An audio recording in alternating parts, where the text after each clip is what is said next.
Oke, jadi mari kita coba bahas lagi mengenai serialnya dari Oshinoko. Dan kali ini tuh sendiri masih mengenai konten bacain komentar subscriber. Dan langsung saja lah, mari kita coba bahas. Nah, jadi pertanyaannya itu adalah, lah bang, kalau gitu Ruby nggak jadi balas dendam lagi dong?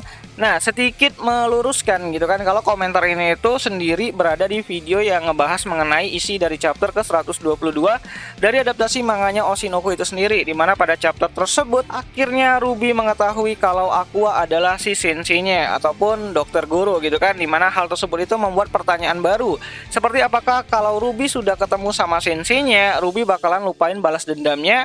Menarik nih untuk dibahas. Nah, menurutku sendiri Ruby, terutama itu Aqua ya, tidak akan berhenti yang namanya itu balas dendam. Ya, hal ini tuh sendiri merujuk kepada balas dendamnya untuk kematian dari Ai Hoshino itu sendiri. Ya, walaupun aku pikir Ruby tidak akan dilibatkan lebih jauh ya oleh si Aqua, namun sepertinya mau tidak mau Aqua bakalan terpaksa memanfaatkan Ruby untuk penyempurnaan balas dendamnya ataupun rencana balas dendamnya. Ya, si Aqua tuh butuh Ruby untuk bisa perform dengan sangat optimal saat memerankan karakter dari Ai Hoshino di filmnya nanti. Apalagi Aqua juga sudah kepalang tanggung kan membuat rencana untuk si Hikaru gitu kan. Ya nggak mungkin lah kan si Hikaru ini tuh dibiarkan lolos begitu aja gitu.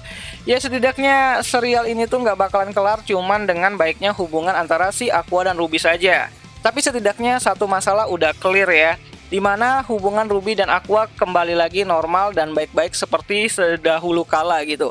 Nah, sekarang tinggal fokus ke ceritanya si Hikaru lagi. Ya, Ruby dan masa lalunya udah clear kan, udah kelar gitu kan. Jadi kedepannya kita bakalan lebih banyak melihat penampakan-penampakan dari Hikaru di dalam panel-panel manga yang akan ada di kedepannya gitu kan, di chapter 123 dan seterusnya gitu sampai final panelnya ataupun final chapternya itu sendiri. Apalagi kan ini udah masuk tahap-tahap akhir ya di ceritanya Oshinoko itu sendiri, dan nggak perlu lagi milking lebih jauh lagi mengenai serialnya Oshinoko itu sendiri.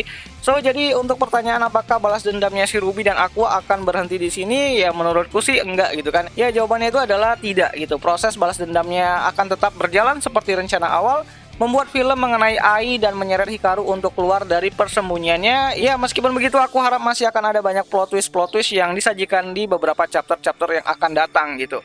So, akhir kata itu sajalah dulu mengenai video kali ini, dan pendapatku mengenai apakah Ruby bakalan lupain balas dendamnya atau enggak, ya jawabanku mungkin enggak gitu. Jadi bagaimana menurut kalian? Apakah kalian pikir Ruby akan diam aja dan Aqua juga bakalan diam aja, atau bakalan tetap yang namanya itu balas dendam dan mungkin bakalan bekerja sama ya antara si Aqua dan Ruby ini tuh untuk bisa mencari si Hikaru itu sendiri? Coba deh kalian tulis pendapat kalian itu di kolom komentar, siapa tahu menarik gitu. Dan seperti biasa, sampai jumpa di video yang selanjutnya gitu kan. Oh ya, jangan lupa nonton animenya Oshinoko ya di aplikasi Beastation, karena nonton anime Oshinoko di aplikasi Beastation itu udah pasti premium.